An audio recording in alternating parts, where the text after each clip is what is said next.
না, করারও বাইকের উপরে করা উচিত না, কারণ এটা তো বহনের ভিতরেই পড়ে না।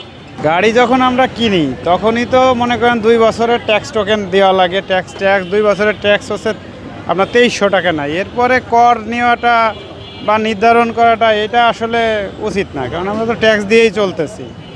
এটা আবার শুনছি যে 5000 টাকা নির্ধারণ করছে, এটা অযৌক্তিক।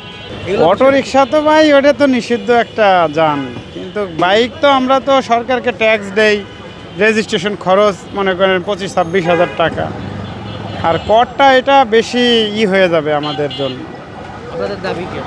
দাবি আসলে এটা সরকার উচিত যে 5000 টাকা নির্ধারণ করছে এটাকে আরও কমানো, 500 বা 1000 টাকা বছরে নির্ধারণ করা উচিত।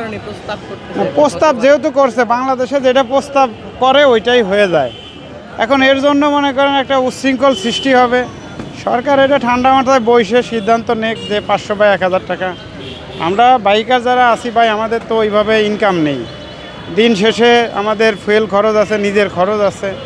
1500 ইনকাম করলে 700-800 টাকা নিয়ে বাসায় যাইতে পারি।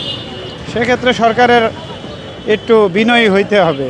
বিনয়ী হয়ে দেখা যাচ্ছে 500-1000 টাকা করলো, সেটা আসলে যৌক্তিক। কিন্তু 5000 টাকা না, করারও বাইকের উপরে করা উচিত না, কারণ এটা তো বহনের ভিতরেই পড়ে না।